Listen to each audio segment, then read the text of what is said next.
નમસ્કાર વિદ્યાર્થી મિત્રો, હું જિગ્નેશ પંચાલ આપ સર્વનું ગણિતના વિડીયોમાં હાર્દિક સ્વાગત કરું છું. મિત્રો, આજે આપણે ધોરણ 7 વિષય ગણિત એનસીઈઆરટી એમાં પ્રકરણ નંબર 7 ત્રિકોણ અને તેની એકરૂપતા એટલે કે ત્રિકોણની એકરૂપતા વિશેનો અભ્યાસ કરવાનો છે. તો મિત્રો, આજે આપણે ત્રિકોણની એકરૂપતા વિશે અભ્યાસ કરતા પહેલા એક ખાસ નમ્ર વિનંતી કે આ અગાઉ આપણે ગણિતના પાઠ્યપુસ્તકમાં પ્રકરણ નંબર 1 થી 6 દરેકે દરેક પેજ સાથેના તમામ મુદ્દા આપણે આ વિડીયોમાં ચર્ચા કરી ચૂકેલા છીએ, બરાબર. અને આજે આપણે એક નવા જ એકમની શરૂઆત કરી રહ્યા છીએ. અને સૌથી પહેલાં તો આપણે આ પ્રકરણની અંદર સ્વાધ્યાય સમજતા પહેલાં એના જે પ્રાથમિક સમજના ભાગરૂપે જે મુદ્દાઓ છે એની સૌથી પહેલાં આપણે ચર્ચા કરીશું અને ત્યાર પછી આપણે સ્વાધ્યાય 7.1નો અભ્યાસ કરીશું. તો મિત્રો, પ્રકરણના નામ ઉપરથી જ સમજી શકાય કે એકરૂપતા એટલે શું. તો એકરૂપતા આ ભૂમિતિનો એક ચેપ્ટર છે. આપણે અગાઉ આપણે ભણી ગયા છીએ ગણિતમાં 3 પ્રકારનું એટલે કે ગણિતના 3 ભાગો છે. કયા કયા? તો એક છે અંક ગણિત, બીજું છે બીજ ગણિત અને ત્રીજું છે ભૂમિતિ, બરાબર. તો આ 3 ગણિતના ભાગ છે. અંક ગણિતમાં આપણે પહેલું જે ચેપ્ટર ભણે એ અંક ગણિતનું હતું, બરોબર. સમીકરણ ચેપ્ટર ભણી ગયા એ બીજ ગણિત હતું. આ અગાઉ આપણે 6થું ચેપ્ટર ભણ્યા એ પણ ભૂમિતિ છે અને 7મું ચેપ્ટર છે એ પણ ભૂમિતિનું છે. હવે આપણે જોઈએ એકરૂપતા એટલે શું. તો મિત્રો, અહીંયા તમારા ગણિતના પાઠ્યપુસ્તકમાં તમે જોઈ રહ્યા છો કે આપણા એક મહાન ગણિત શાસ્ત્રી શ્રી રામાનુજનાચાર્ય, બરોબર, તો એના વિશે અહીંયા પોસ્ટલ ટિકિટ અહીંયા આપેલી છે. તો હવે આ ટિકિટની અંદર તમે જોઈ રહ્યા છો કે બંને ટિકિટનું માપ એક જ સરખું છે. આ ટિકિટને અહીંથી ઉખાડીને અહીંયા તમે અહીંયા ચોંટાડશો તો એની લંબાઈ અને પહોળાઈ એક્ઝેક્ટલી માપોમાપ એના ઉપર સેટ થઈ જાય છે, બરોબર. આ ઉપરાંત તમે જોશો નીચે તો અહીંયા બ્લેડ આપેલી છે, પતરી. હવે તમે જોશો કે બ્લેડની અંદર જે પેકેટ આવે છે તો અહીં તમે જે બ્લેડ જોઈ રહ્યા છો એ બ્લેડની સાઇઝ પણ બંનેની ટૂંકમાં જેટલી પણ બ્લેડો પેકેટમાં હશે એ દરેકે દરેક બ્લેડની જે સાઇઝ હશે એકના ઉપર એક એમ થપ્પી કરશો તો દરેકે દરેક બ્લેડ એકના ઉપર એક કમ્પ્લીટલી ગોઠવાઈ જશે. પછી તમે જોશો તમારા નોટબુકના દરેકે દરેક પેજ, તમે આ ગણિતની પાઠ્યપુસ્તકની વાત કરો અથવા હું તમને એક બીજું ઉદાહરણ આપું કે ધારો કે મારી પાસે આ ગણિતનો ચોપડો છે. હવે આ બંને ચોપડાઓ છે એને તમે જોશો તો જુઓ આ રીતે એકની ઉપર એક, બરોબર, એકની ઉપર એક એવા કેટલા ચોપડા છે તમે જોઈ શકો છો? તો ના. એ ચોપડાને જો તમે સાઈડમાંથી જોશો આવી રીતે તો તમને સમજાશે કે આની પાછળ એક છે કે 2 કે 3 જેટલા ચોપડા છે, જો આવી રીતે. એટલે આ ચોપડા એકની ઉપર એક બંધ બેસતા ચોપડાઓ છે.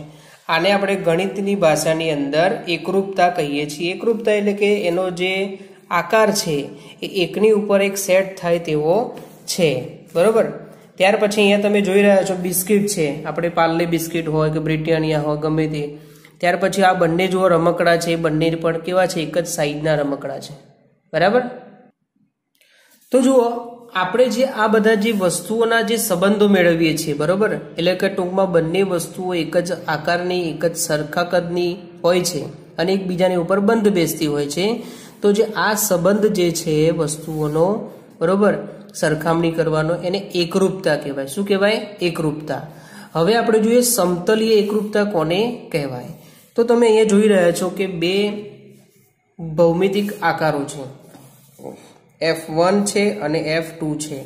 હવે જુઓ આ બંને આકારો છે, એમાં આ આકાર છે અને આના ઉપર તમે ગોઠવશો તો એ આના ઉપર ફેસ ટુ ફેસ બેસી જાય છે, બરોબર. એટલે કે આ બંનેનું જે કદ છે, આકાર છે એ બંનેનો સેમ ટુ સેમ છે.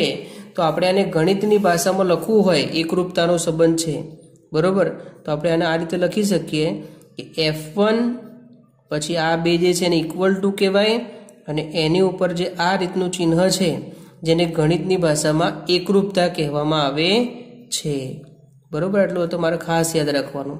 તો આ બંને આકારો એકરૂપ છે જેને આપણે સંકેતમાં આવી રીતે લખી શકીએ છીએ F1 એકરૂપ F2. ઓકે. તો આપણે સમતલીય આકારોની એકરૂપતા જોઈ, બરોબર. આ આકારને તમે અહીંથી કાપી અને આ રીતે તમે આની ઉપર મૂકશો તો બંને એકદમ ફેસ ટુ ફેસ એકબીજા સાથે જોડાઈ જાય છે, बराबर। त्यार पछी आपणे आगळ जोईए रेखाखंडीय एकरूपता। हवे रेखाखंडीय एकरूपता कई रीते चेक करवी? तो मित्रों आपणे पहेला तो स्केल वडे मापी जोईए के आ बंने रेखाखंडो एक ज मापना छे। जो हवे आ AB रेखाखंड छे एने आपणे स्केल वडे मापीए तो जो केटला सेंटीमीटरनो छे? तो 3 सेंटीमीटरनो छे। केटला सेंटीमीटरनो छे? 3 सेंटीमीटरनो छे। हवे आ CD रेखाखंड छे एने आपणे मापीए तो ए पण जो केटला सेंटीमीटरनो छे? 0 થી 3 એટલે આ પણ 3 સેન્ટીમીટરનો છે, બરોબર। તો હવે આ AB રેખાખંડ અને CD રેખાખંડ બંને એક જ સરખા માપના છે તો આપણે આને લખી શકીએ કે AB એના ઉપર રેખાખંડ પછી ઇક્વલ ટુ એની ઉપર આ રીતે ચિહ્ન મૂકીશું જેને એકરૂપતા કહેવામાં આવે છે અને અહીં આપણે લખી દઈશું કે CD રેખાખંડ। तो AB रेखाखंड और CD रेखाखंड एटले के बंने एक ज सरखा लंबाईना छे, बंनेनो अरसपरस एकबीजाना उपर समावेश थई शके ए मापना रेखाखंडो छे एटला माटे आपणे एने एकरूपताना संबंधमां लखी शकीए छीए। हवे जो एकरूप न होय तेवा रेखाखंडो विषे जोईए, बरोबर। तो जो अहींया PQ रेखाखंड छे अने RS रेखाखंड छे तो जोईए के आ PQ रेखाखंड छे ए केटली लंबाईनो छे? तो जुओ अहींया 0 થી अहींया 5 એટલે કે આ 5 સેન્ટીમીટરનો રેખાખંડ છે, બરાબર। ત્યાર પછી આગળ જોઈએ કે QS રેખાખંડ તો જુઓ 0 1 2 3 તો આ 3 સેન્ટીમીટરનો રેખાખંડ છે તો શું આ બંને એકરૂપ રેખાખંડો કહી શકાય? તો ના, તો આને એકરૂપ રેખાખંડો કહી શકાતા નથી, બરોબર। આને સંકેતમાં આપણે લખવાની જરૂર છે નહીં, ખાલી લખી દેવાનું કે આ રેખાખંડો એકરૂપ નથી, मतलब कि बंनेनी लंबाई मैच थती नथी, बराबर। जो मित्रों आपणे आगळ सौथी पहेला टिकिट थी शरूआत करी, पछी समतलीय आकारो जोया, पछी रेखाखंडोनी एकरूपता जोई अने हवे आपणे जोवानुं छे खूणाओनी एकरूपता के शुं खूणाओ एकरूप होई शके? तो हाँ, केम नहीं। तो जुओ मित्रों अहींया 4 खूणाओ आपेला छे, बरोबर। 1 2 3 અને 4। एमां पहेलो खूणो जोईए तो ABC કેટલા અંશનો છે? 40 અંશનો। PQR કેટલા અંશનો છે? 40 અંશનો। LMN કેટલા અંશનો છે? 30 અંશનો। અને XYZ કેટલા અંશનો છે? 40 અંશનો। તો હવે તમે જ કહી શકશો કે આમાં કયા કયા ખૂણાઓ એકરૂપ છે? એકરૂપ મતલબ કે સેમ ટુ સેમ માપ હોય તેવા। તો જો આમાં સૌથી પહેલા આપણે PQR ખૂણો માપીએ, બરોબર। એ 40 અંશનો છે કે નથી તો જોઈ લઈએ આપણે એક વખતે। જુઓ 10 20 30 અને 40, બરોબર। આનું માપ આપણને 40 અંશ મળી જાય છે। ત્યાર પછી આ ખૂણો જોઈ લઈએ, બરોબર। તો જુઓ આ ખૂણો પણ કેટલા અંશનો છે? જુઓ 0 10 20 30 અને 40 અંશ। આ ખૂણો પણ કેટલો છે? જો અહીંયા માપી શકાય એમ નથી પણ 40 અંશનો છે। ત્યાર પછી આ ખૂણો જોઈએ તો કોણ માપકની મદદથી માપીએ છીએ તો 30 અંશ એક્ઝેક્ટલી બતાવે છે। જુઓ આ રીતે 10 20 30, ओके। तो अहींया आपणने जोवा ए मळे छे के आ खूणो जे छे एने અહીંથી ઉઠાઈને આપણે PQR ના ઉપર મૂકીશું તો એ એના ઉપર સેટ થઈ જાય છે। જેવી રીતે આપણે પેનનો ઉપયોગ કરીએ છીએ, બરોબર। કે આ મારી પાસે બે પેનો છે, હવે એ બે બંને પેનોની લંબાઈ તમે માપશો, બરોબર। ખાલી આ બંનેનો રંગ અલગ અલગ છે પરંતુ બંનેનો જે લંબાઈ છે, बरोबर, बंनेनी साइज छे ए बंने सेम छे એટલે આને એકરૂપ કહેવાય, બરાબર। ત્યાર પછી તમે જોશો કે તમે નોટબુક્સ લાયા હોય એક જ ટાઈપના ચોપડા આપણે જે લખવા માટેના ચોપડા વાપરીએ છીએ એ પણ એકરૂપ કહેવાય, બરોબર। પછી તમારી પાસે એક જ સરખા માપના બે નાસ્તાના ડબ્બા હોય એ પણ એકરૂપ કહેવાય, બરોબર। પછી માચીસના ખોખા છે એને પણ એકરૂપ કહેવાય કારણ કે એક જ સરખી માચીસ હોય પણ જો કંપની અલગ અલગ હોય, એક નાનું હોય ને એક મોટું હોય તો એને કહી શકાય નહીં। તો આ ખૂણો છે એ આની ઉપર સેટ થઈ જાય છે। ત્યાર પછી આની ઉપર જો આમાં ફરક શું છે કે આ કિરણની લંબાઈ થોડી વધારે છે, બાકી બંનેનું માપ તો કેવું છે? સેમ છે। તો આમાં કયા કયા ખૂણાઓ એકરૂપ નથી? જો આપણે આ બે ખૂણાઓ એકરૂપ છે એને સંકેતમાં લખવા હોય તો કઈ રીતે લખી શકીએ? તો જુઓ માપ ખૂણો ABC પછી એકરૂપનું ચિહ્ન કરીશું આપણે આ રીતે અને લખી દઈશું કે માપ ખૂણો PQR કયો છે? QR। તો આ બંને કેવા ખૂણાઓ છે? એકરૂપ ખૂણાઓ છે અને સાથે સાથે આ પણ એકરૂપ ખૂણો છે। એટલે આગળ તમારે લખવું હોય તો અહીંયા લખી શકાય કે એકરૂપ માપ ખૂણો XYZ કયો છે? XYZ। એકરૂપ એટલે કે જેનો આકાર બીજી આકૃતિને મળતો આવતો હોય તેવો, બરાબર। ત્યારે આ બે જો આ જે L M અને N કયો ખૂણો છે? L M N। આ માત્ર ખૂણો એવો છે કે જે એકે પ્રકારના ખૂણા સાથે મેચ થતો નથી, બરાબર। હવે આપણે આગળ જોઈએ ત્રિકોણની એકરૂપતા। આપણું જે ચેપ્ટર છે એના વિશે જોઈએ। ચાલો હવે ત્રિકોણની એકરૂપતા વિશે સમજીએ। તો મિત્રો આપણે જોયું કે બે રેખાખંડો એકરૂપ હોય તો તેમાંની એક એ બીજાની નકલ હોય। આપણે એકરૂપમાં શું જોયું કે બંનેની ઝેરોક્ષ કોપી, એક બીજા ઉપર સેટ થતા હોય એટલે બીજાની નકલ હોય એના એ જ માપનું। તેવી જ રીતે આપણે ખૂણાઓની પણ નકલ જોઈ અને હવે આપણે ત્રિકોણની નકલો જોવાની છે કે તમે અહીંયા બે ત્રિકોણ જોઈ રહ્યા છો। આ છે ત્રિકોણ ABC અને આ ત્રિકોણ છે PQR। આ બે ત્રિકોણો છે। હવે આ ત્રિકોણ છે એને તમે અહીંથી કટિંગ કરી અને આની ઉપર બંધ બેસતું મૂકશો તો એક્ઝેક્ટલી આવી જાય છે કે નથી આવી જતો એ તમે મૂકીને ચેક કરશો તો તમને સમજાઈ જશે, બરોબર। તો અહીંયા આપણે જોયું કે ત્રિકોણ ABC અને ત્રિકોણ PQR એ માપ અને આકારમાં આપણને સમાન લાગે છે એટલે આપણે કહી શકીએ કે આ એકરૂપ છે, બરોબર। હવે એકરૂપતા કઈ એમને એમ ના કહેવાય, એના માટેના કેટલાક નિયમો છે એ પણ આપણે જોવા પડશે। કઈ રીતે? તો જુઓ, આ સાઈડ એટલે કે આ બંને બાજુ વચ્ચેનું શિરોબિંદુ કયું છે? A છે। તો અહીંયા કયું શિરોબિંદુ છે? P છે। આ સાઈડનું શિરોબિંદુ જે છે B છે તો આ સાઈડનું શિરોબિંદુ Q છે। ત્યાર પછી આ સાઈડમાં શિરોબિંદુ C છે તો અહીંયા આવેલું શિરોબિંદુ R છે, બરાબર। ત્યાર પછી જોવા જઈએ તો આની જેટલી લંબાઈ છે એટલે કે PQ ની જેટલી લંબાઈ છે એટલી જ લંબાઈ AB ની છે, બરાબર। અહીંયા પાયો જેટલી લંબાઈ છે, ધારો કે આની લંબાઈ 6 હોય તો ધારો કે BC ની લંબાઈ 6 છે તો અહીંયા PQ જે QR છે એ QR ની લંબાઈ પણ કેટલી છે? 6 છે। આની લંબાઈ ધારો કે 3 છે તો અહીંયા આની લંબાઈ પણ શું છે? 3 છે।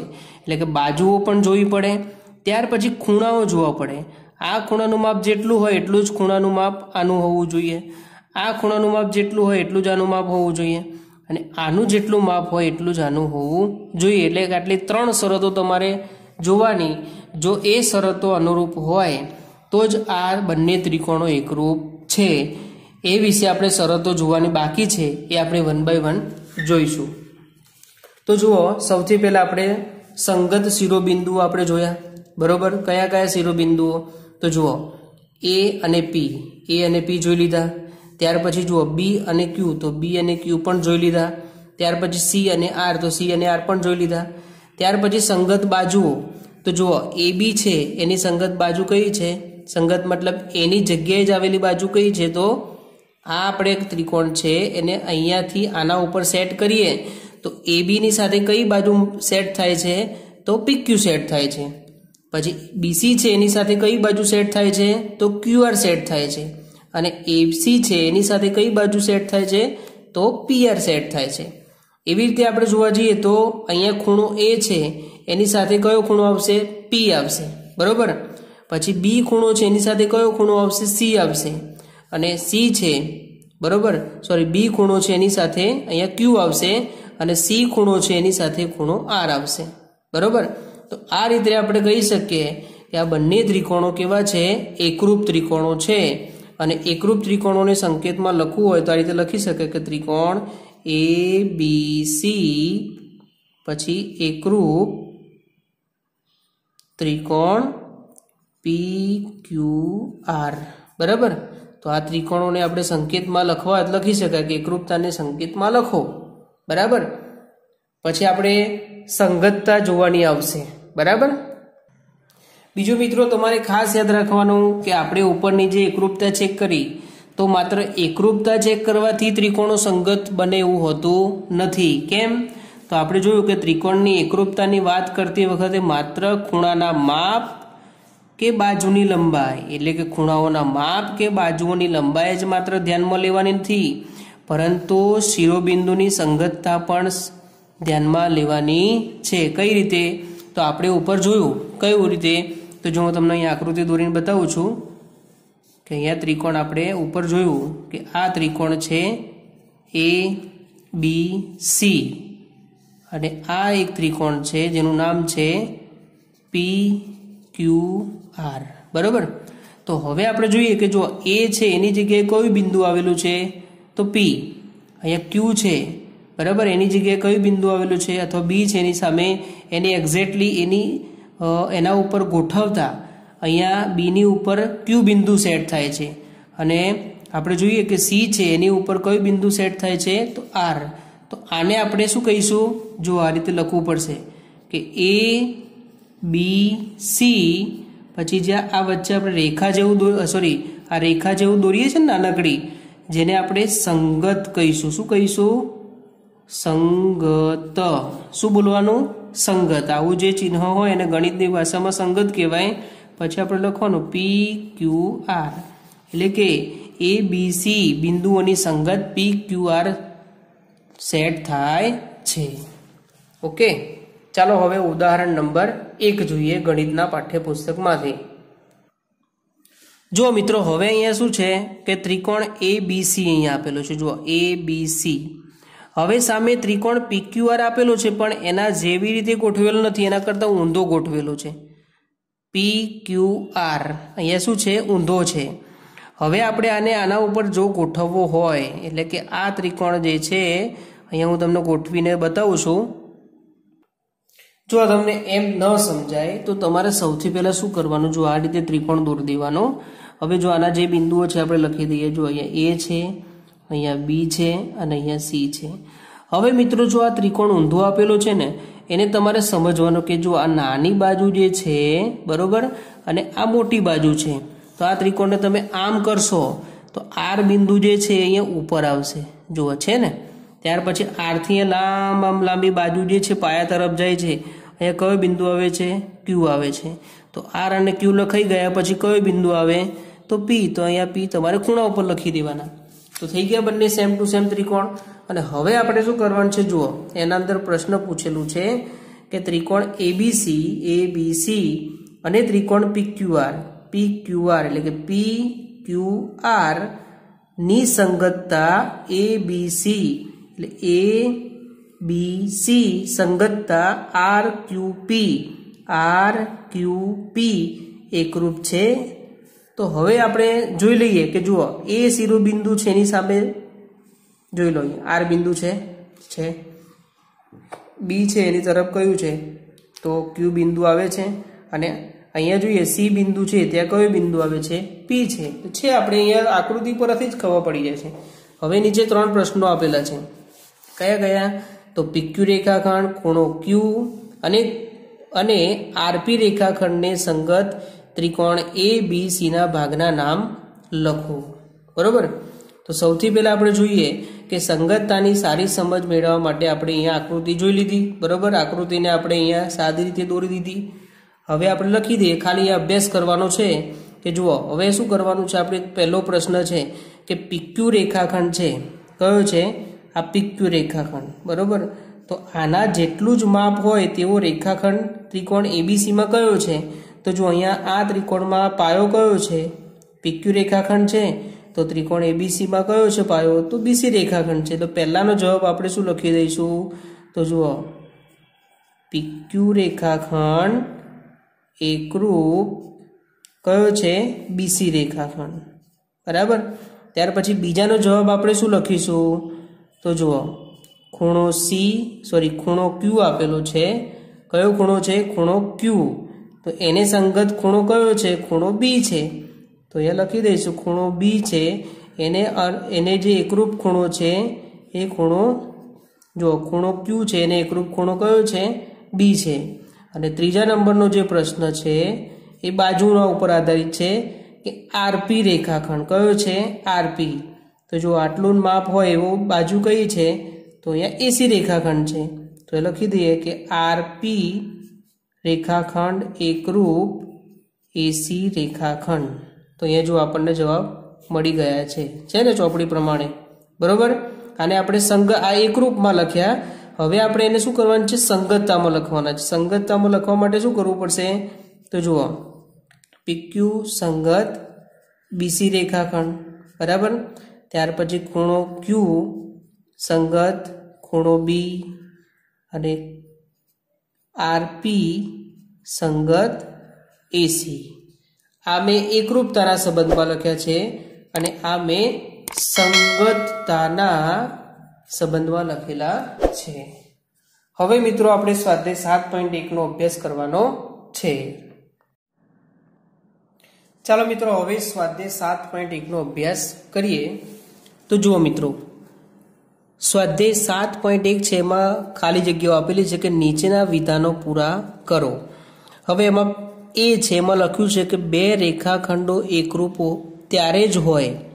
હવે આપણે આગળ જોયું હતું કે બે રેખાખંડો ક્યારે એકરૂપ હોય કે આપણે સૌથી પહેલા એની લંબાઈ માપી હતી ને 3-3 સેન્ટીમીટર. તો જ્યારે રેખાખંડો હોય તેની લંબાઈ જ માપવી પડે, બીજો કોઈ ઓપ્શન છે નહીં. તો આપણે અહીંયા શું જવાબ લખીશું કે બે રેખાખંડો એકરૂપ ત્યારે જ હોય જો બંનેની લંબાઈ એટલે કે બંને રેખાખંડોની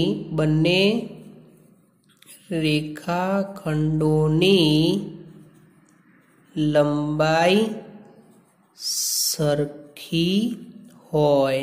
આટલું તમારે ખાસ યાદ રાખવાનું, બરોબર. બંને રેખાખંડો નહીં આવે, બંને રેખાખંડોની લંબાઈ સરખી હોય તો જ એ રેખાખંડો એકરૂપ હોય, બાકી હોય નહીં. ત્યાર પછી આગળ જોઈએ કે બે એકરૂપ રેખાખંડો પૈકી બે એકરૂપ ખૂણાઓ આપેલા છે, બરોબર. બે એકરૂપ ખૂણાઓ પૈકી એક ખૂણાનું માપ છે 70°, બરોબર. ખૂણાઓ કેવા કીધા છે? એકરૂપ છે. તો હવે એકરૂપ ખૂણાઓ ક્યારે હોય કે જ્યારે બંનેનું માપ સરખું હોય તો જ એકરૂપ હોય ને. તો જો એકનું માપ 70 છે તો બીજાનું માપ શું હોય? 70 જ હોય, બરોબર. તો બીજા ખૂણાનું માપ શું હશે? 70° જ હશે. ત્યાર પછી આગળ જોઈએ કે જ્યારે આપણે ખૂણો A બરાબર ખૂણો B એવું લખ્યું છે કે ખૂણો A નું જેટલું માપ છે એટલું જ ખૂણા B નું માપ છે, બરોબર. એમ લખીએ છીએ ત્યારે સાચા અર્થમાં કેમ લખાય કે જો માપ બંનેનું સરખું હોય તો તમે આ રીતે લખો છો ને તે ખોટું કહેવાય. કેમ? ધારો કે ખૂણો A નું માપ છે, અહીંયા ખૂણો A આપેલો છે, બરોબર. એનું માપ ધારો કે 30° છે અને તમે ખાલી ખૂણો A લખો તો એ ખોટું કહેવાય. જો ખૂણાનું માપ આપેલું હોય તો તમારે આગળ શું લખવું પડે? એમ લખવું પડે, જેને મેજર એંગલ કહેવાય ઇંગ્લિશમાં. શું કહેવાય? મેજર એંગલ A બરાબર મેજર એંગલ B, આવી રીતે લખાય. ઓકે. તો જુઓ 1, 2 અને 3 આ ખાલી જગ્યાઓ આપણે પૂરી કરી દીધી. હવે આપણે જોવાનું છે પ્રશ્ન નંબર 2. આ બધો સ્વાધ્યાય તમારે નોટબુકમાં લખવાનું છે, બરોબર. હવે આપણે પ્રશ્ન નંબર 2 જોઈએ કે એકરૂપ આકારોના 2 ઉદાહરણ રોજિંદા જીવનમાંથી આપો. હવે મિત્રો વિચારો કે તમે ઘણી બધી વસ્તુઓ તેમજ અમુક જે તમારા ઘરમાં ઘણી બધી વસ્તુઓ હશે કે જેના તમે સંપર્કમાં તો છો જ, પણ તમને એ અત્યાર સુધી એ ખબર નથી કે આને એકરૂપ કહેવાય કે ના કહેવાય. તો જુઓ, આપણે જોઈએ સૌથી પહેલાં તો પાણીની 2 સરખી બોટલો હોય, બરોબર. ત્યાર પછી આપણે 1 રૂપિયાના સિક્કા જોઈ લો. સૌથી પહેલાં તો આપણે જોઈએ કે 1 રૂપિયાના 2 સિક્કા, તો એ કેવા છે? એકરૂપ કહેવાય. ત્યાર પછી આપણે જોઈએ કે ગણિતની ચોપડી, બરોબર. ગણિતની 2 પાઠ્યપુસ્તકો હોય, બરોબર. આપણે જોઈએ કે ગણિતના 2 પુસ્તકો, બરોબર. પછી આપણે જોઈએ કે 20 રૂપિયાની નોટ, 20 રૂપિયાની 2 નોટ. 20 રૂપિયાની 2 નોટ એટલે એક નવી નોટ ને એક જૂની નોટ ના લેતા, ન તો પાછી બંને એકરૂપ નહીં કહેવાય. બંને નવી કાં તો બંને જૂની, બંને નોટના ઉપર નોટ મૂકશો ને, હું તમને બતાવું બારો.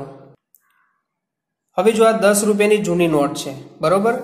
હવે એની ઉપર જ હું જૂની નોટ મૂકીશ ને તો એક્ઝેક્ટલી એના બંધ બેસતી થઈ જશે. જુઓ અહીંયા આપણે જોઈએ છે, જો બંને એકરૂપ છે કે નહીં, બરોબર. આ નોટની ઉપર આ નોટ મૂક્યા પછી આપણને એવું લાગે છે કે આના નીચે બીજી કોઈ નોટ હશે? તમને નહીં લાગે કે આના સર આના નીચે કે નોટ નથી, પણ ખરેખર આના નીચે બીજી નોટ છે. જો નવી નોટ મૂકશો ને તો પછી દેખાઈ જશે. તો આને એકરૂપ આકારો કહેવાય। એકરૂપ આકારો એટલે કે એકના ઉપર મૂક્યા પછી બીજો આકાર દેખાવો જોઈએ નહીં, આપણી ભાષામાં જોઈએ તો આને એકરૂપ આકારો કહી શકાય। જો બે આકારો છે ને, ઓકે, તો આ રીતે આપણે આને એકરૂપ આકારો કહીશું। કયા કયા? તો 1 રૂપિયાના 2 સિક્કા હોય, બરોબર। 1 રૂપિયાના સિક્કા પણ આપણે જોઈ લઈએ ઉદાહરણ તરીકે। તો જુઓ, હવે આ નવો સિક્કો છે, બરોબર। ત્યાર પછી આગળ જોઈએ, આગળ તમને બતાવું, આ જૂનો સિક્કો છે, બરોબર। હવે આ પણ 1 રૂપિયો છે અને આ પણ 1 રૂપિયો છે, તો શું આ બંને એકરૂપ કહેવાય? તો ના કહેવાય। કેમ? કારણ કે આ નવો સિક્કો છે, આ જૂનો સિક્કો છે, આના ઉપર તમે મૂકશો ને તો આ જો બંને એકબીજાને પરસ્પર એકના ઉપર એક બંધ બેસતા નથી, એટલે આને એકરૂપ આકારો કહી શકાશે નહીં। જો આ જગ્યા વધે છે ને, બરોબર। એકરૂપ આકારો કોને કહેવાય? તો જુઓ, આ 1નો સિક્કો છે ને આ 2નો સિક્કો છે, બરોબર। આના નીચે એક સિક્કો છે, તમને દેખાય છે? તો નથી દેખાતો, જુઓ છે જ નીચે સિક્કો, એ 1 રૂપિયાનો જૂનો સિક્કો છે। તો આ બંને આકારો એકબીજાને એકરૂપ આકારો છે, બરોબર। હવે આપણે જોઈએ પ્રશ્ન નંબર 3। જો મિત્રો, પ્રશ્ન નંબર 3 આપણે નોટબુકના અંદર સમજીશું, બરાબર। તો જો અહીંયા મેં નોટબુકની અંદર દોરીને રેડી રાખેલું છે। પ્રશ્ન નંબર 3 છે કે જો સંગતતા ABC, એટલે જો એની સાથે શું કીધું છે? એની સાથે F, બરોબર। બી ની સાથે E, તો બી જ્યાં છે ત્યાં E આવેલું છે, સી ની સાથે D, એટલે આ સંગતતા એકરૂપ છે, બરોબર। ત્રિકોણ ABC અને ત્રિકોણ FED એકરૂપ છે, તો બંને ત્રિકોણોના બધા જ અનુરૂપ એકરૂપ ભાગો લખવાના છે। એકરૂપ એટલે આપણા મગજમાં ફિટ થઈ જવું જોઈએ કે જ્યારે ભાગો લખીએ છીએ ત્યારે બંને વચ્ચે એકરૂપનું ચિહ્ન કરવાનું, અને સંગતતા પૂછાય એટલે યાદ રાખવાનું કે આપણે વચ્ચે રેખા દોરવાની, ઓકે। તો હવે જોઈએ, આપણે તમને વધારે સમજણ પડે એટલા માટે મેં અહીંયા બંનેના આકારો પણ દોરીને રાખ્યા છે, ત્રિકોણ ABC અને ત્રિકોણ FED। તો અહીંયા જુઓ, અહીં સંગતતા ABC અને FDE માટે ત્રિકોણ ABC એકરૂપ ત્રિકોણ FD, જો FE અને D છે, શું છે? FED, આ F છે, અહીંયા E છે ને અહીંયા D છે। તો હવે જોઈએ, સૌથી પહેલા એકરૂપ ખૂણાઓ કયા કયા છે? તો જો ખૂણો A છે એની સાથે એકરૂપ ખૂણો કયો આવશે? F આવશે। તો સૌથી પહેલા આપણે લખી દઈએ, ખૂણો A એકરૂપ ખૂણો F, બરોબર। ત્યાર પછી આગળ જોઈશું ખૂણો B છે, એને અનુરૂપ એકરૂપ ખૂણો કયો છે? તો ખૂણો E છે। અને આગળ જોઈએ, ખૂણો C છે, એને અનુરૂપ એકરૂપ ખૂણો D છે, બરોબર। તો આપણે ખૂણાઓની એકરૂપતા જોઈ લીધી, હવે આપણે બાજુઓની એકરૂપતા જોવાની છે। તો જો AB ની જેટલું માપ છે એટલું જ માપ કોનું છે? તો FE નું માપ છે। તો અહીંયા લખી દઈએ કે AB રેખાખંડ એકરૂપ FE રેખાખંડ। ત્યાર પછી બીજી કઈ છે? તો BC રેખાખંડનું જેટલું માપ છે, ધારો કે આનું જેટલું માપ છે એટલું માપ આનું છે, તો અહીંયા લખી દઈએ કે BC રેખાખંડ એકરૂપ ET રેખાખંડ, અને AC રેખાખંડનું માપ જેટલું છે, બરાબર, એટલું જ માપ કોનું છે? તો FD નું માપ છે। કોનું માપ છે? FD નું માપ છે। હવે આપણે પ્રશ્ન નંબર, એટલે તમારે પ્રશ્ન 3 ની અંદર આ રીતે નોટબુકમાં દોરવાનું છે સ્વાધ્યાય, બરોબર। સ્વાધ્યાયની અંદર લખો ત્યારે આ રીતે તમારે નોટબુકમાં લખવાનું રહેશે। અને હવે આપણે પ્રશ્ન નંબર 4 જોઈએ। કયો પ્રશ્ન છે? પ્રશ્ન 4। તો પ્રશ્ન 4 પણ પ્રશ્ન 3 ના જેવો જ છે, બરાબર। તો અહીંયા જો લખ્યું છે કે ત્રિકોણ DEF અને ત્રિકોણ BCA, બરાબર, એ કેવા છે? એકરૂપ હોય તો DEF ના નીચેના અંગોને અનુરૂપ ત્રિકોણ BCA ના ભાગો લખો। એટલે કે એમ કીધું છે કે આ ત્રિકોણને અનુરૂપ આના ભાગો લખવાના છે, બરાબર, ઉપરના લખ્યા એ રીતે જ। તો સૌથી પહેલા આપણે લખી દઈએ કે ત્રિકોણ DEF એકરૂપ BCA, બરાબર। તો અહીંયા જો પ્રશ્ન નંબર 1 છે કે ખૂણો E છે એને અનુરૂપ, એને એકરૂપ ખૂણો કયો આવે છે? જુઓ, હવે આનું જેટલું માપ છે એટલું જ આનું છે। આ બંને બાજુઓની વચ્ચે કયો ખૂણો છે? તો જુઓ E છે, તો અહીંયા કયો આવે છે? C આવે છે। તો અહીંયા આપણે લખી દઈશું કે કે ખૂણો ઈ એકરૂપ ખૂણો સી। ત્યાર પછી આગળ જોઈએ તો ઈ એફ કયું છે? ઈ એફ રેખાખંડ એના એકરૂપ રેખાખંડ કયું છે? તો સી એ રેખાખંડ છે। કયો છે? સી એ રેખાખંડ। એના પછી આગળ જોઈએ તો ખૂણો એફ છે। કયો ખૂણો છે? ખૂણો એફ। તો એને એકરૂપ ખૂણો કયો છે? તો એ ખૂણો છે। તો આપણે શું લખીશું? એકરૂપ ખૂણો એ। અને આગળ જોઈએ તો ડીએફ છે। કયો છે? ડીએફ બાજુ છે। તો એને અનુરૂપ જો આ બંને બાજુનું માપ સરખા છે ને, તો ડીએફ છે તો એને અનુરૂપ બાજુ કઈ છે? તો એ બી અથવા તો બીએ છે। તો એ લખી દઈશું એકરૂપ એ બી રેખાખંડ। ઓકે, તો અહીંયા આપણે સ્વાધ્યાય 7.1 પૂર્ણ કરીએ છીએ। આવનારા લેક્ચરમાં આપણે સૌથી પહેલાં તો એકરૂપતાની શરતો વિશે ભણીશું અને ત્યાર પછી સ્વાધ્યાય 7.2નો અભ્યાસ કરીશું। દરેક મિત્રો અહીંયા જે સ્વાધ્યાયના મુદ્દા અને જેટલું પણ મેં સમજાવ્યું છે, એટલે કે ગણિતનું જે મુદ્દાઓ છે તમે નહીં લખો તો ચાલશે, પણ સ્વાધ્યાય 7.1 છે ગણિતની નોટબુકમાં દરેક મિત્રોએ લખી દેવાનું છે। તો મળીએ મિત્રો આવનારા લેક્ચરમાં। ત્યાં સુધી દરેક મિત્રોને જય હિન્દ, જય ભારત।